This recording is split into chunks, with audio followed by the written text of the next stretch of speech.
before I start the live stream, well, we've already started the live stream, but before we jump into the interview, I'd like to give a shout out to my friend Anthony Girej for sharing this post on Facebook and just spreading the word of the Christian Body podcast, Christian Body Show, spreading that positive word. He is also a tennis restringer, so if you are interested in getting your rackets restrung, he's the man to go to. So yeah, I'm just going to place a placeholder at the moment. Once Alan joins the live stream, it'll kick back on. So hopefully there's no issues here. So peace out.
All right, guys, we are now live, and I'm with Alan at the moment. Can you hear me loud and clear, Alan? I believe I can. Okay. All right. I think your camera, your face is a little bit to the right. Yeah, well, because I had it configured for the other link you sent me. Now we've got to go through and try. It's got a different. Sorry. Sorry for any confusion.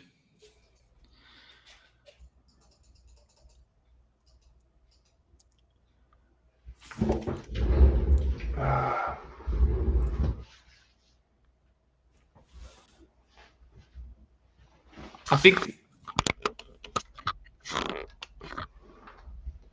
Yeah, each of these different systems has different configuration.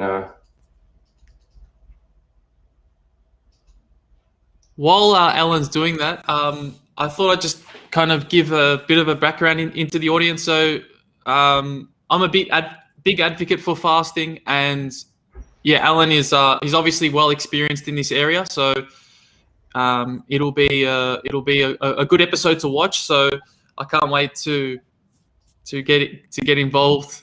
All right, all right. Welcome to the show, Alan.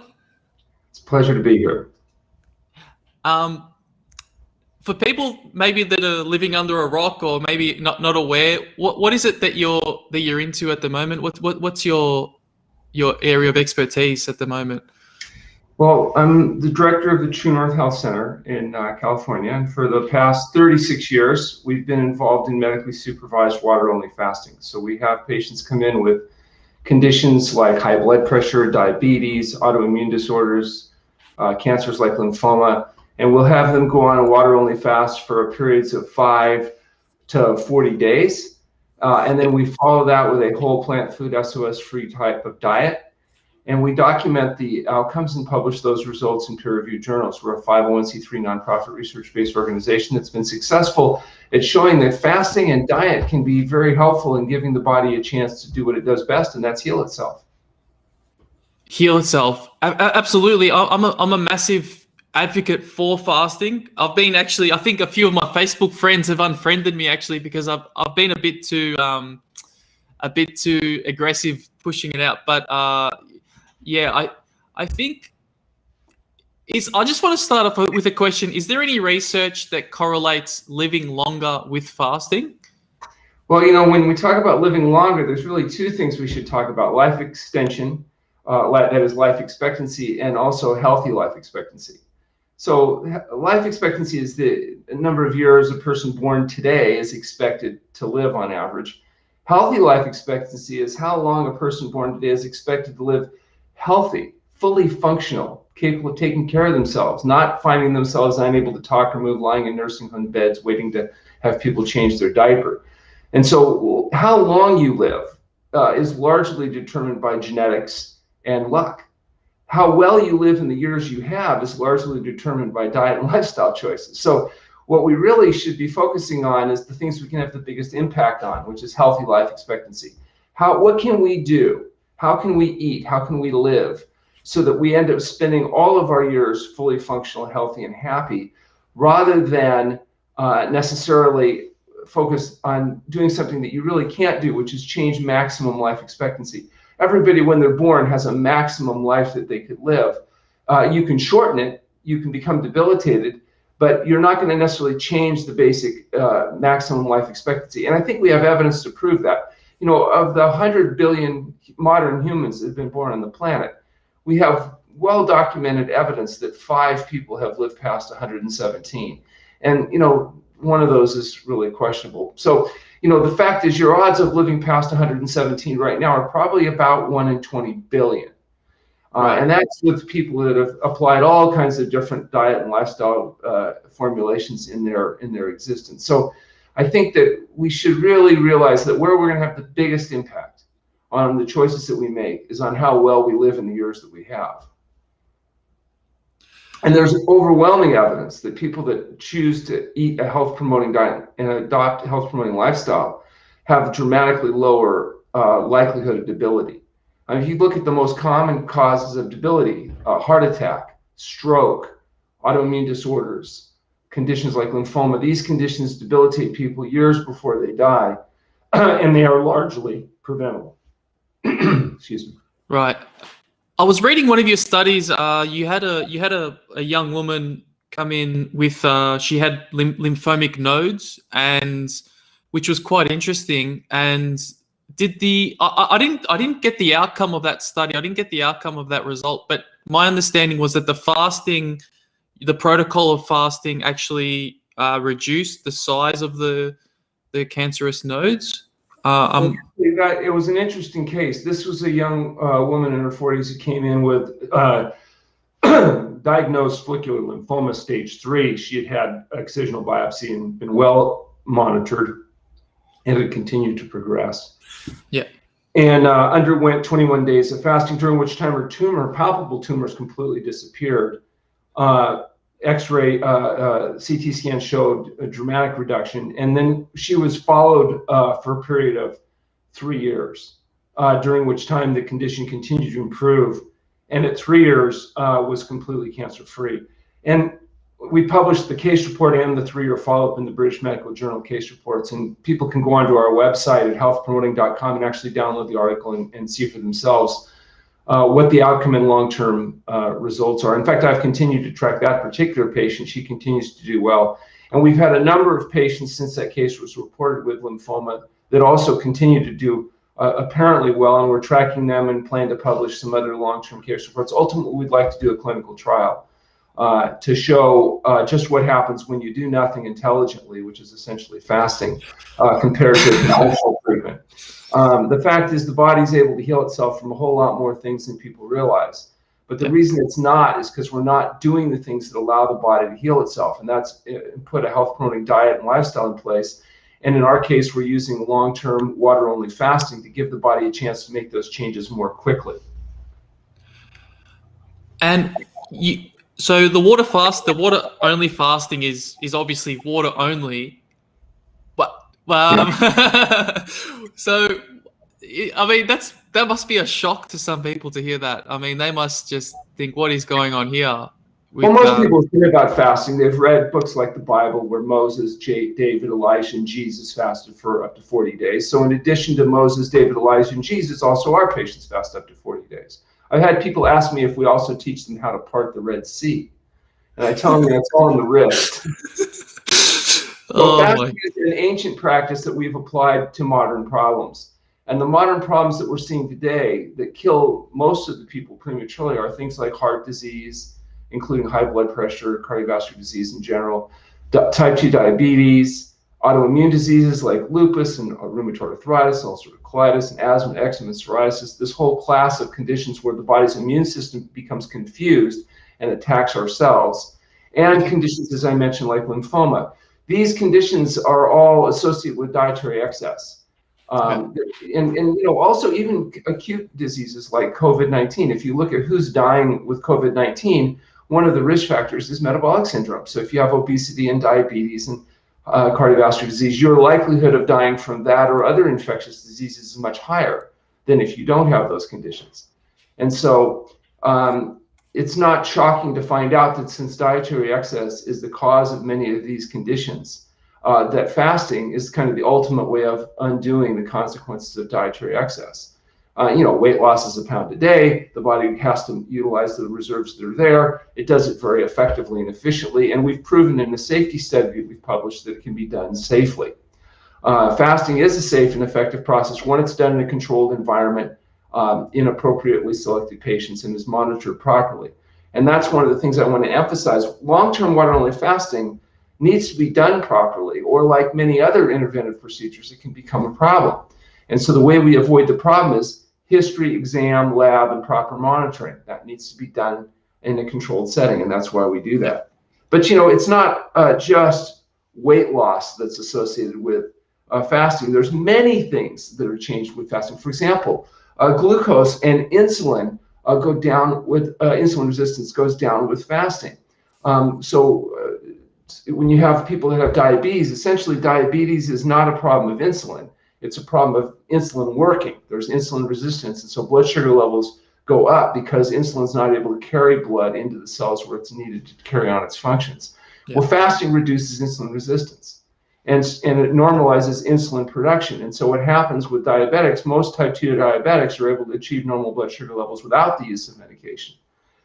Fasting affects things like insulin growth factor 1. Valter Longo and others have done a lot of research, initially on rats, now on humans, that shows that fasting affects biomarkers like insulin growth factor 1. And the lower your insulin growth factor 1 is, the lower your mortality rates are. Leptin is another thing that we know that when you use fasting, leptin is reduced. Reduced leptin is associated with the reduced inflammation.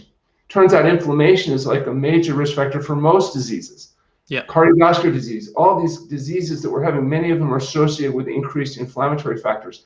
The objective measures of inflammation go down in fasting, whether it's neutrophil, whether it's factors like leptin, and a whole bunch of other biomarkers are now associated with changing with fasting, like mTOR, the mammalian target of rapamycin, goes down, and the lower your mTOR, the higher is your autophagy.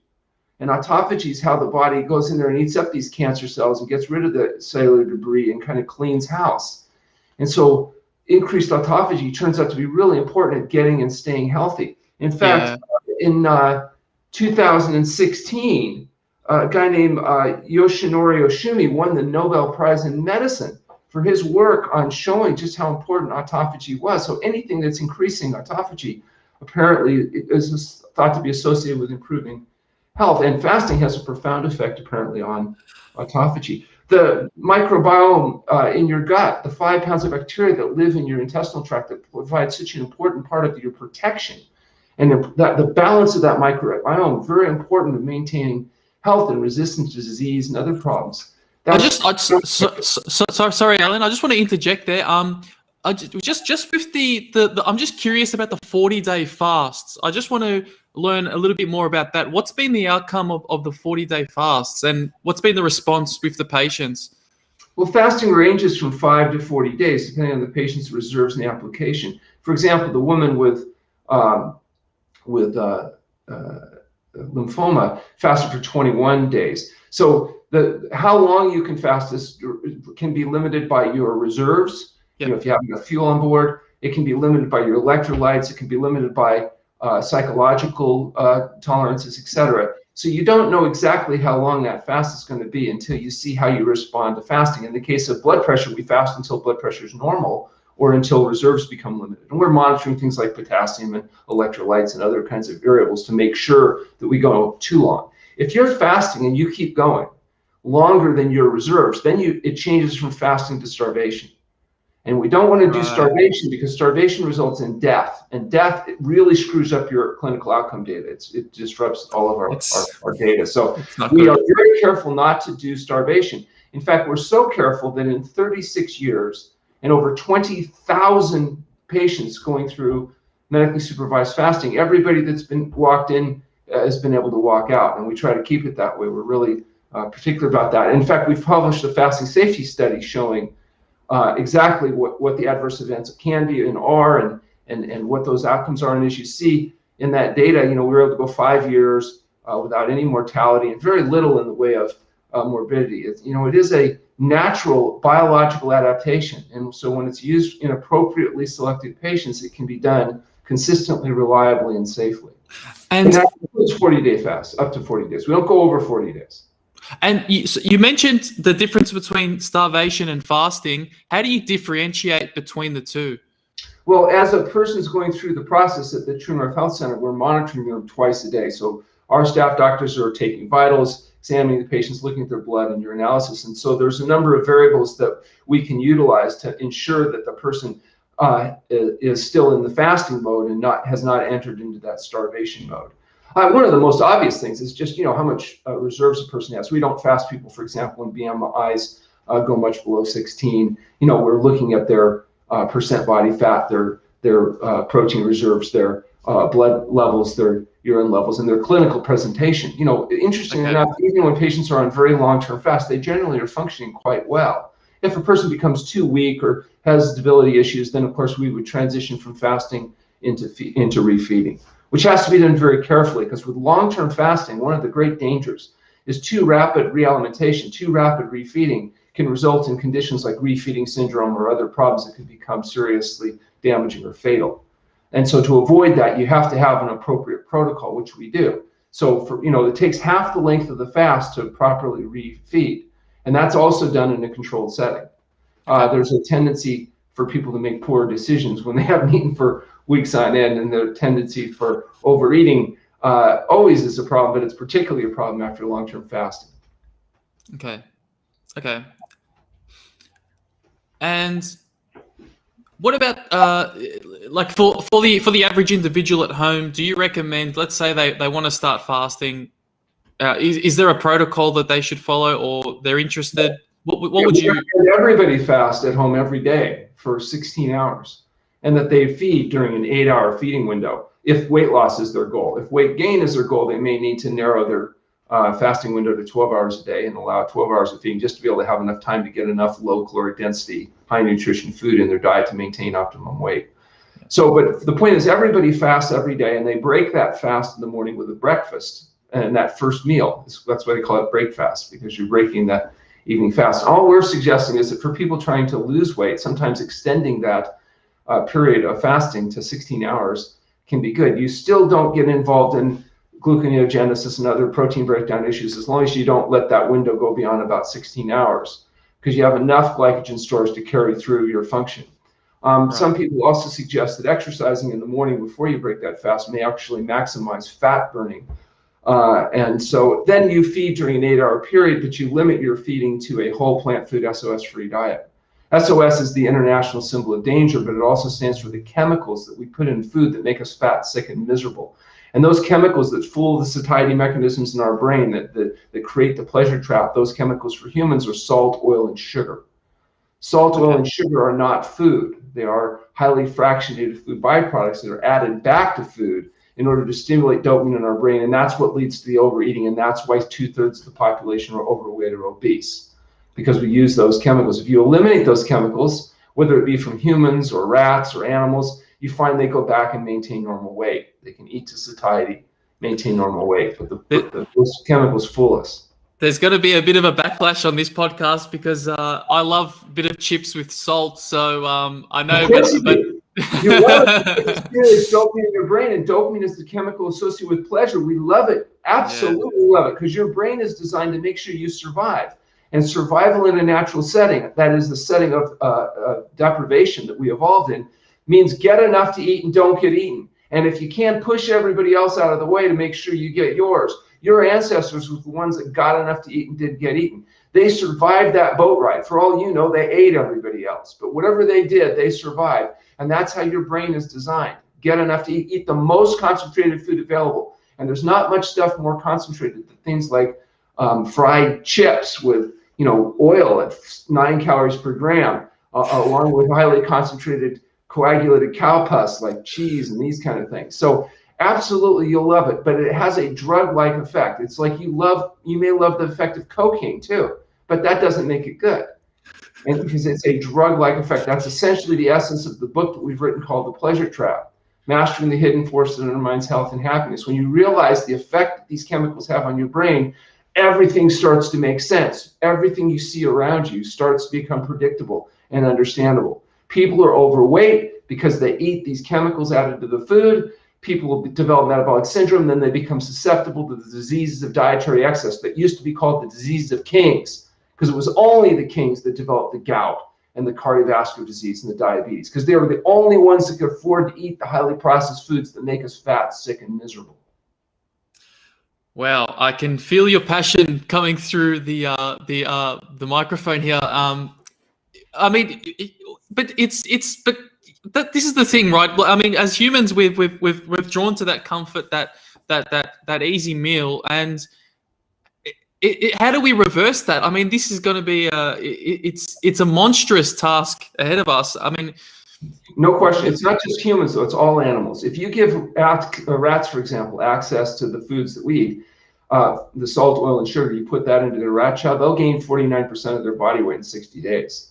And it's not stress. I mean, it's not because mommy rat didn't love them enough or daddy rat loved them too much. And it's not because they had to go to work. It's because they fooled the brains of the rats with these chemicals, and it works in humans too. It works so well that 2/3 of people have achieved the exalted state of being overweight or obese. In fact, if you're not overweight, you're quite abnormal in society today, because normal people or average people are overweight and have these diseases of dietary excess. Okay. So of course it's going to be over. It's going to be the most difficult thing most people will ever do in their life. That is, achieve optimum weight and health in a world designed to make you fat, sick, and miserable. The world's designed to give you what you want, not what you need. And what you want is to get as many calories as possible with as least effort as possible. That's how you're designed. Because in an environment of scarcity, that's who survives. The people that can detect calorically dense foods and value those greater than low caloric dense foods. For example, if you loved salad and all you ate was salad, a salad has 100 calories a pound, you would have to consume 20 pounds a day just to survive. And you can't do that. If you start at 6 a.m. and you eat nonstop till midnight, it's hard to get 20 pounds in, even if you could find it. And so your brain recognizes salad as food, but it's not like excited about it. I mean, it's like, okay, fine, I'll have some salad, until something really comes along. On the other hand, fruit has 300 calories a pound. It's 3 times the caloric density. You'd still be a full-time job, but you could live on fruit. 7 pounds a day, you'd get enough calories. On the other hand, potatoes, rice, and beans, that is heat-processed, starchy vegetables, have 500 calories a pound. Way more valuable in terms of the ability to get enough to eat to sustain your bulbous neuronal net, which is your biggest burner of glucose. It's the brain. The reason humans had to develop the use of heat to process their food was because they needed higher caloric density to maintain a brain that burns so much glucose.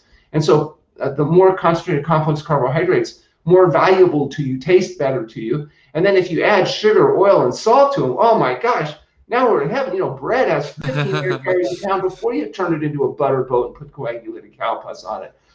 Things like chocolate have 2,500 calories a pound. I mean, 25 times the value of salad, and it tastes 25 times better to people. It does.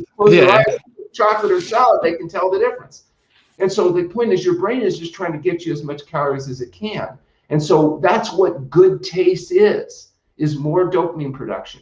And the higher the caloric density, the more dopamine. So the higher the caloric density of the food, the chips have a lot. And listen, When they say, bet you can't just eat one potato chips, they're not kidding, because it has 3 to 5 times the caloric density that your steamed potato does. So it tastes better. It is better as far as your survival is concerned in an environment of scarcity. The reason it gets to be a problem is in our modern environment, you can get enough to eat and not get eaten and never get off the couch.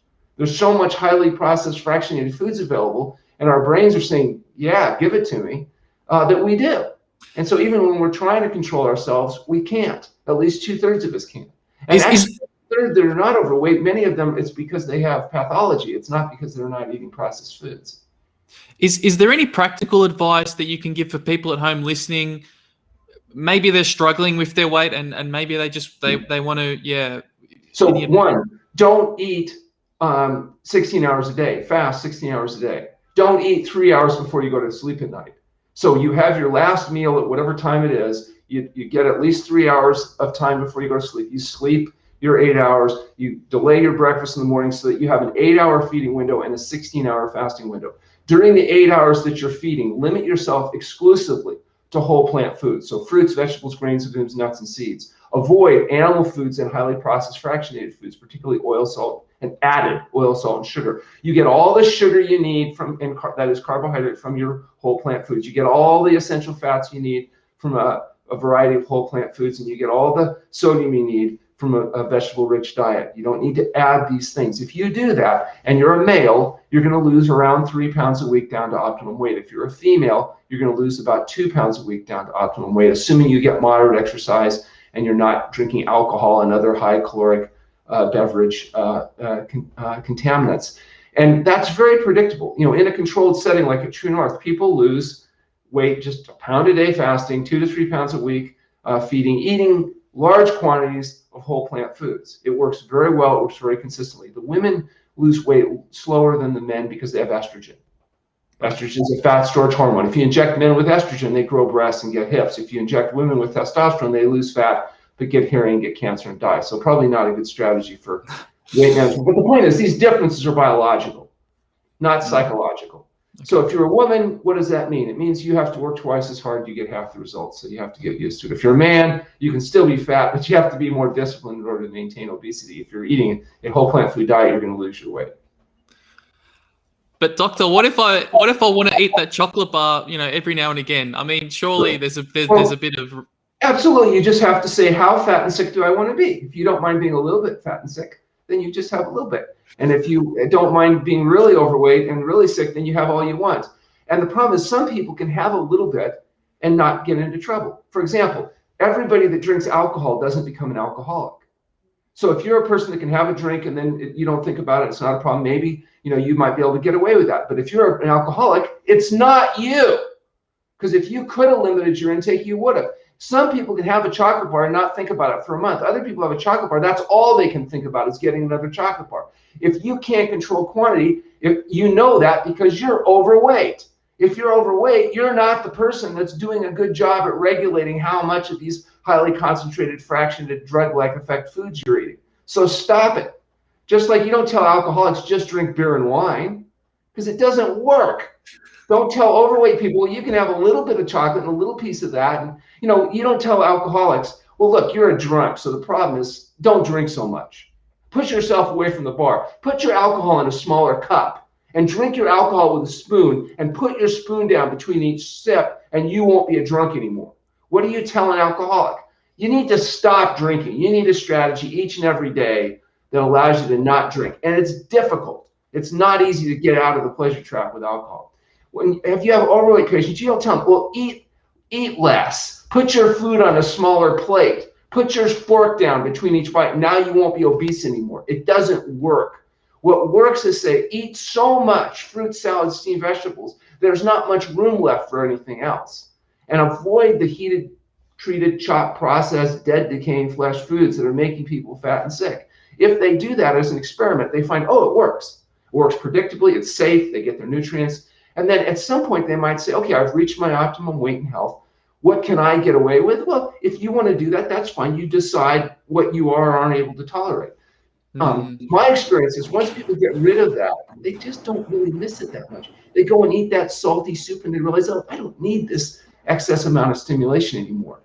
And the same thing with the greasy, fatty products and the fried foods and the things that are so appealing to people when they're addicted. Once they get free of the pleasure trap, they realize, they like the taste of fruits and vegetables and steamed vegetables and potatoes and rice and beans, and maybe with herbs and spices without having to get into all the salt and oil. And they feel good and they function good. So it's a question of, it's just like alcoholics. People don't go, oh, I liked it much better when I was a blackout drunk, or I really liked it when I was a smoker and I smelled like an ashtray all the time. No, once they get free of the addiction, they say, oh, this is the best thing I ever did.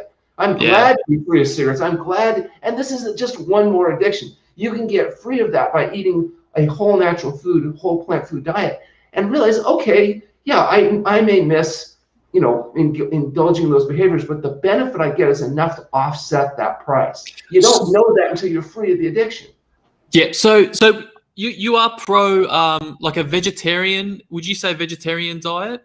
Or What I recommend is a whole plant food diet without the use of salt, oil, and sugar. So you might get up in the morning and have fresh fruit and oatmeal or greens. You may have nuts and seeds. You may have big salads and steamed vegetables and dishes made with potatoes, rice, and beans.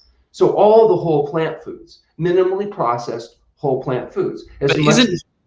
But what about meat? Aren't we required to eat meat? Isn't that You're something not required to eat meat. There's nothing that you can't get adequately from a whole plant food diet. The only nutrient that can be an issue on a vegan diet would be vitamin B12. And that's just because bacteria is our only source of B12. When you eat meat, of course, you get lots of bacteria, not the least of which is from all the fecal contamination and other stuff that goes along with it. But you can get, with the exception of B12, which is easily corrected supplementally, you can get all the protein, all the essential amino acids, all the vitamins, minerals, fiber that you need from a whole plant food diet without the downside of the animal foods. Right now, just like processed plant foods are a problem, the sugar, the flour products, all these highly processed refined carbohydrates, much of the animal food products that are eaten is highly processed. So the chicken McNuggets and all these fractionated foods, the dairy products, the cheeses, they're full of salt, full of all kinds of secondary products, in addition to the biological concentration concerns of animal food. Animals biologically concentrate the toxins from their environment just like you do, week after month after year. When you eat an animal, you get its entire lifetime accumulation of these products. And so a calorie of plant foods, even commercially raised plant foods, has much less concentration of these various products, from heavy metals to pesticide residues, etc., than a calorie of animal food. So if your diet is made up of a large percentage of calories coming from animal foods, you're going to be on a very high protein, high fat diet, and we know the downstream consequences of that. What's better is to get a diet where maybe 10% of calories are coming from protein, 15 to 18% of calories from fat, and the balance coming from whole plant food complex carbohydrates. That's essentially how you're designed. That's the diet that supports long-term improvements in healthy life expectancy. So the people that live a long and healthy life and live till they die tend to be people that are eating these high whole plant food type diets that have moderate, appropriate amounts of protein, moderate amounts of fat, and large amounts of complex carbohydrates. Okay, so is that referred to the blue zones? Because I know that there's some people in Japan, or there's these areas of the world that have these plant-based diets, and they tend to live, upwards of 100 years old. So it is tested. Yeah. Throughout history, most cultures have been dependent on some type of complex carbohydrate, whether it's potatoes or rice or beans, or there are variations depending on where you go in the world and where you go in history. And animal foods have also been included. I'd point out, though, that the animal foods that might have been eaten traditionally were generally a relatively smaller percentage of total calories in the diet. They were, honestly, animal foods are much more expensive foods. They were used as celebratory foods. They had the turkey on Thanksgiving. They had the animal foods on Christmas and holidays, and they were treats, and they were feast foods, and they were celebratory foods. But we've turned every day into a holiday, 3 times a day.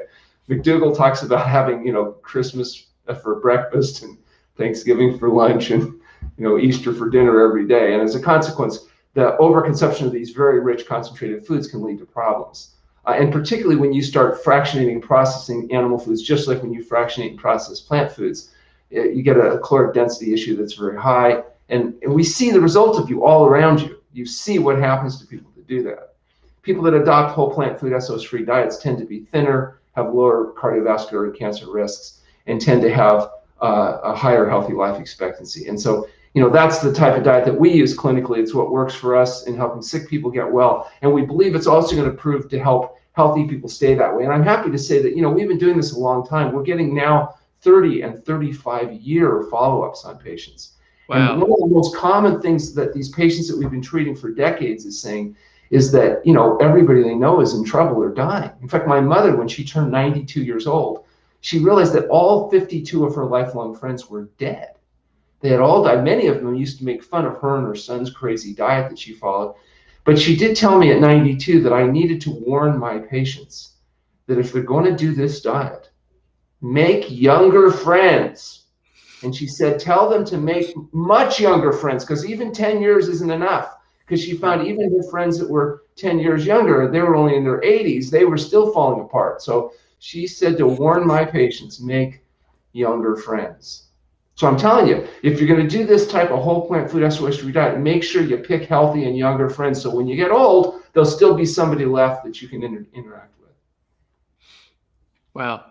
And some of my friends are a little bit hesitant to the idea of fasting, and I guess their objection is that they're going to lose muscle or something like this. Yeah. So that's a really, really good question, and it is actually a very important issue. And we've just done a study, in fact, with our colleagues at the Mayo Clinic, looking at using a DEXA scanner with the new technology that allows us to do whole body composition analysis. So we're able to look at not only how much fat is lost, but how much visceral fat in particular is lost, and what happens to lean tissue. And here's what we found.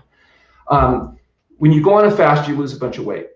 Now, some of that weight is fat, some of it's water, some of it's glycogen, some of it's fiber, and you have like 2 pounds of glycogen in your muscles. You burn that up in the first 48 hours. So you've lost 2 pounds of glycogen, that's sugar storage. Now, you haven't lost any muscle cells, but you've lost the glycogen storage. That comes back after fasting. So does the water, so does the fiber. And so what happens is you lose a bunch of weight during fasting, and then after fasting, your weight goes back up. But what we found is the weight that you're gaining after fasting is almost exclusively water, fiber, glycogen, and muscle. And what happens is the fat keeps going down. So even though the scale is going up, your body fat is actually continuing to drop. And so we know now that it's a misnomer that you lose weight and you gain it back. Now, if you go back on a greasy, fatty, processed, high-fat diet, of course, that's not what we're talking about. We're talking about coming back off a fast appropriately on whole plant foods. Now, we've also followed these patients at 6 weeks, where they come back and we react. And in fact, fat loss continues, weight gain may continue and stabilize, because you have to completely replenish your protein, muscle, fiber, and water that is lost during fasting. But the fat itself, fat loss continues. And what's even more exciting, for example, a male that lost 2-week fast, for example, lost 20% of total body fat, but over 50% of visceral fat. So it turns out visceral fat is selectively mobilized and preferentially mobilized, as you'd expect, because it turns out you shouldn't have a lot of visceral fat. That's the fat, around your belly, it's in your organs. It's put there because there's no place else for the body to put it. But it doesn't want to give it up because it's so valuable to store energy. So when you survive. So just to dissect that, so the body prefers to burn the fat as opposed to the muscle. That's what I'm understanding. If you're in a fasting and resting state. Okay. Now, what happens if you fast and you exercise? Well, it's a whole different ballgame, because what happens when you're resting is your body is able to live almost exclusively on fat.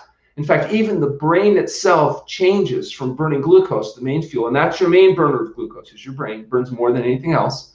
Yeah. And it burns ketones, specifically beta-hydroxybutyric acid, a byproduct of fat breakdown. But let's say you take that same person and you let them be very active and you let them exercise. Well, now, in order to get enough fuel to meet the muscle needs for glucose and the brain needs for the limited glucose that's still needed, the only place you're going to be able to get that is from a process called gluconeogenesis, which is the breakdown of protein.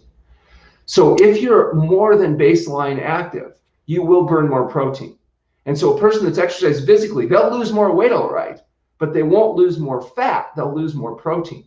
So by resting, you maximize fat loss, even though you don't maximize total weight loss. You don't get as dehydrated, you don't burn as much protein. But all we're concerned about is maximum fat loss, minimum protein loss. So if you fast and you're too active, yes, you could run into depletion of some of your protein stores. If you fast and you're passive and you're resting, then you minimize protein loss, and that protein is regained very rapidly after fasting, and you maximize fat loss, which continues to go down as you recover on an appropriate diet. And now, as we publish this data, it's really great because we have 30 subjects where we've done DEXA scans before fasting, after follow-up, and then 6 weeks later. And so we've got some, and it's pretty clear, you know, the patterns are very predictable, the data is reliable. And so as that data comes out, I think that'll put to rest this old wives' tale that, you know, you're burning your protein stores. Now, that's again only in the fasting state. I want to make clear. If you take people and you're very vigorously active, the picture's going to look completely different. Right. Okay. Makes sense. And will fasting slow down my metabolism? Yes. While you're fasting, metabolic rate slows because your brain, it doesn't know how long you're going to be fasting. Your brain doesn't know, oh, well, soon there'll be food. Your brain says we need to conserve our resources until spring, you know, comes and food is available again. And after fasting, metabolic rate comes back up, and we've had a calorimetry machine here where we're able to actually measure this, and it turns out at about the length of fast feeding, and let's say you have a 10-day fast, on average it's going to take about 10 days. At that point, your metabolic rate is back to where it was before you were fasting. This idea that metabolic rate permanently slows down is a little bit of a misnomer. It doesn't appear to actually be based in fact, but it seems that way because after fasting, people, first of all, they rehydrate, they regain weight quickly. And then if they go on a salty diet, they may even retain fluids, get post-fasting edema. If they've been exercising vigorously, you know, they can get all kinds of secondary issues. So it looks to them like they're gaining bloat back and fat back if they don't do it properly. But the people that actually recover properly, they do just fine. Now, the other issue is fasting also does improve digestive health. The 5 pounds of bacteria living in your gut are completely impacted by fasting. There's a big reduction in total microbial load. The type of strains change after fasting and with proper refeeding. So the 1,000 strains of bacteria you have living in your gut are completely different, for example, in plant eaters than meat eaters. They have different microflora. And those organisms are living creatures. I mean, they're living, breathing, eating, and defecating in you right now. You've got 5 kinds of creatures pooing inside your intestinal tract. And what they poo inside you depends on what you feed them. If you feed them their natural food of soluble fibers, you get fertilizer. That's where your vitamin K comes from and all these essential nutrients. If you feed them a large amount of animal food, you get TMA, which becomes trimethylamine oxidase, which is probably why meat eaters get so much more colon cancer and heart disease and other problems if they're doing that in excess quantity. So, you know, this diet affects your microbiome profoundly. So does sugar. You know, if you put sugar into the intestinal tract, you get a different effect. Same thing with salt. Salt's a powerful preservative. Think about what you use salt for. If you salt your meat, it keeps the meat from spoiling because of the antibacterial effect that salt has. Well, when you put a lot of salt in the intestinal tract, you get an effect on those living creatures. There's an impact. People on high salt diets have different microbiomes than people that are on lower sodium diets. So, you know, a little bit in the diet can make a big effect on the microbiome. Wow. And is there any cognitive benefit of fasting? Well, we think there is actually. In fact, we published a study. If you go onto our website, you'll find one of the studies was a gentleman who came to us, 83 years old, with what they thought was dementia. And actually, it turned out he completely regained his cognitive capacities because it really wasn't dementia. What it was polypharmacy. He was on medications for diabetes and high blood pressure and joint pain and all kinds of stuff. And because we got on this really radical diet of healthy, whole, natural foods, he was able to withdraw his medications. And as he withdrew his medications, his cognitive capacity was restored. And you know, that actually is not that uncommon. Many people are being misdiagnosed as having cognitive issues that are really just a negative effect of polypharmacy. And so eliminating the reason for the polypharmacy is the change in the diet. People are drugged not for their condition so much as their diet. The moment you change the diet, the need for many of these medications is changed. High blood pressure is a good example. You know, people are on up to 5 different medications trying to regulate their blood pressure. And yet the moment you change their diet to a whole plant food SOS-free diet, the need for medication begins to drop And if you look at our data, we published a study on high blood pressure, 174 consecutive patients. All 174 patients achieved blood pressure low enough to eliminate the need for medication. And when you get off the blood pressure drugs, then the chronic cough, the fatigue, the impotence, and the premature death risks are eliminated because you've gotten rid of the drugs that cause those problems. So much of what's going on ties to the diet that we put in our mouth, our activity, and our sleep. If you control diet, sleep, and exercise, you can largely reverse many of these modern diseases of dietary excess. And all that fasting does is it allows it to be done more rapidly. So it's not that you can't get well just through diet and lifestyle. Do the diet and lifestyle. If you can do it well enough, long enough, you get much of the results. Fasting allows people to do it quicker. It's just like alcoholism. You can cure it. Stop drinking. If you can figure out a strategy to not drink, you win. Yeah. Overweight. Stop eating the highly processed foods and the animal foods and you'll lose the weight. It's not that easy to do. Sometimes alcoholics need help and they might need outpatient help or they might need inpatient help. And the same thing's true with dietary addictions. Some people, you just teach them this and they stop it and they change the diet and they work through it and it's fine. And some people need a little bit more support and they need to work with a doctor or a therapist. Some people need inpatient care for a week. Sometimes they need to be there for a month. Sometimes we need to do it a few times in order to be able to integrate it. You do whatever you have to do to solve the problem. And in the end, if you get well, people don't look back and say, oh, it was too much of a sacrifice to give up my greasy, fatty, salty, processed foods. Yes, it was a sacrifice. The question is it worth it? Will you feel that the effort you put out was rewarded by the benefit? Who's the best patients? Highly motivated patients. Who's highly motivated? People facing death, debility, and pain. Pain, debility, and fear of death are the best motivators. That's why most of our patients feel like they have no choice. They're willing to do anything, even dangerous and radical things like eat well or exercise or go to bed on time or even fast. And so now we're seeing more healthy people looking to use it preventively. And I think actually that's who's going to get the best long-term results is healthy people using periodic fasting, intermittent fasting, and a healthy diet every day to prevent the problem rather than treat it after it occurs. Yeah, I love that you mentioned that because in society it's about treatment of the problem, not preventing the problem. And that's exactly right. We're spending all of our money treating the leading causes of death, heart disease, cancer, and stroke, not the actual causes of death. The reason people get heart disease, cancer, and stroke, the reason people get heart disease, cancer, and stroke is largely because of what they put in their mouth and their inability to get off the couch and the inability to get enough sleep. Diet, sleep, and exercise leads to the heart disease, cancer, and stroke. Yeah. If we put our effort on the actual causes of death instead of the leading causes of death, I think we'd get a lot more bang for our buck. Yeah, absolutely.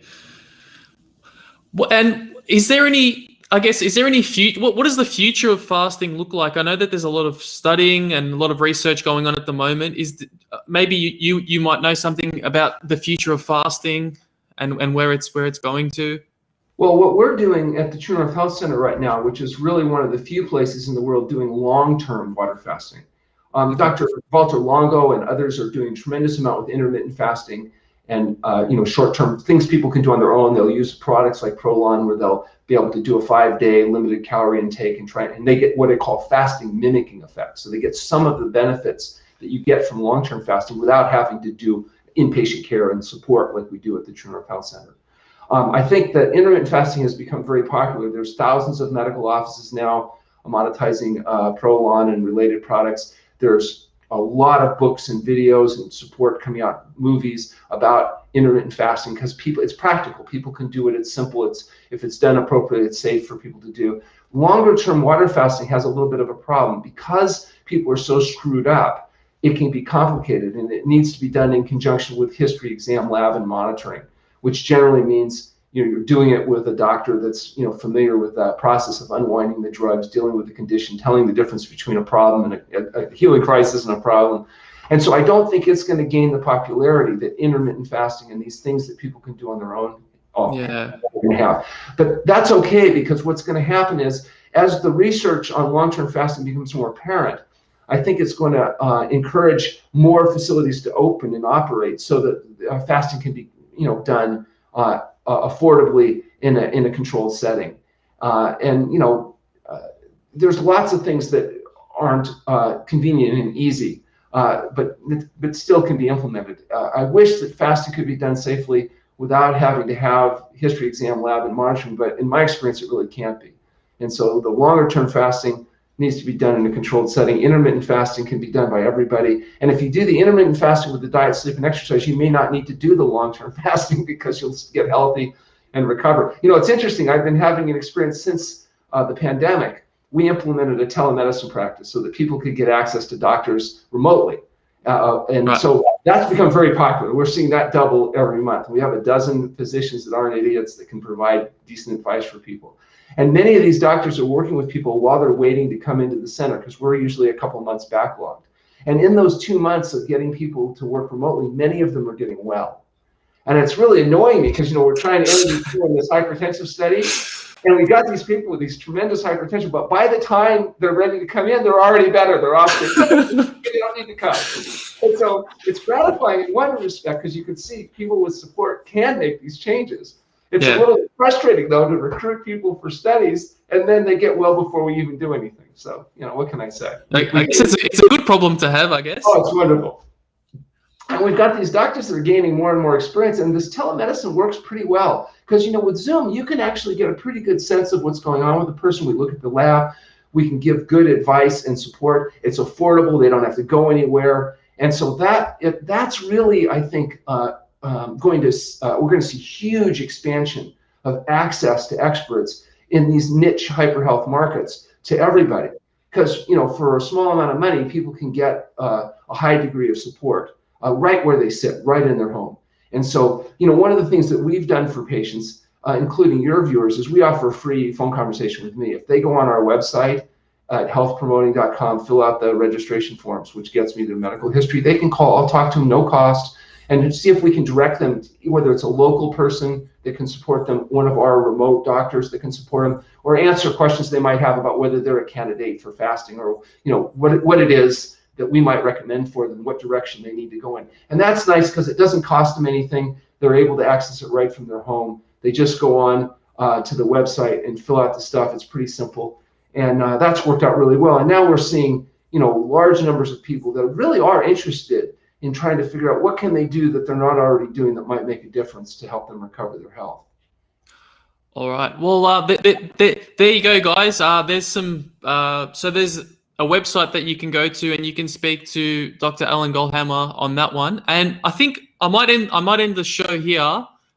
Just before I end the show, is there any? I'm curious to hear of the success stories. Is there any stories that come to mind that you'd like to share with the audience on your journey that you've been through? Well, we get to see those every day. It's interesting. Like, for example, we have a residency training for doctors that want to learn to use fasting and diet. They can come as part of their training, or after they're out of school, they can come and do a rotation.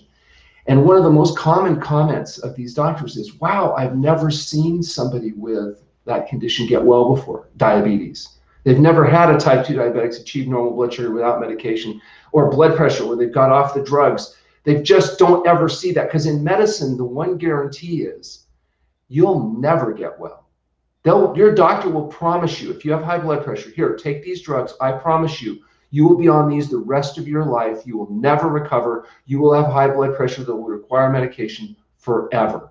Same thing with diabetes. You'll never get off the drugs. You'll be sick forever. And that's the promise, that you do what you're told, but you'll never get well. Here we're saying, well, if you're willing to do radical things like eat better and exercise, you can not only get well, but eliminate the need for medication altogether. And that's not because in conventional practice, they can only get about 50% compliance even with taking drugs. It's very difficult to get. How do we do better? Well, part of it's who we treat.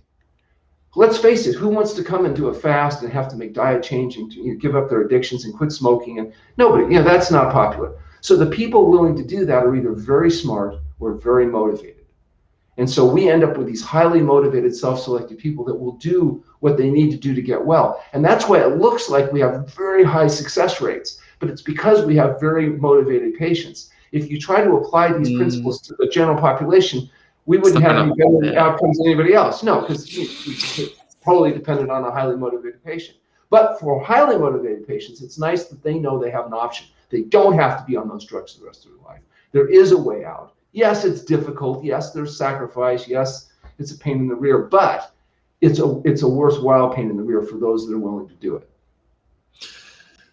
No worries. Well, thanks for. I'm very honored to have you on the show, Alan. I'm a big fan of your work. I've been following a few of your podcasts. So, if I could just make one more comment, if Sure. people really want to get the essence of this, we do have a book out. It's called The Pleasure Trap. And if they don't want to read, they can get the audio version. If Chef AJ did a great job recording a professionally recorded version of the book, they can listen to it. They can go to Audible. If you read The Pleasure Trap, you'll find it's a very disturbing book because it doesn't tell you what you want to hear. It just tells you what you need to know to get and stay healthy. So if you like to get into this in more depth, read our book. I think you'll find it will be worth the time. Thank you again, and enjoy yourself, guys. Thank you.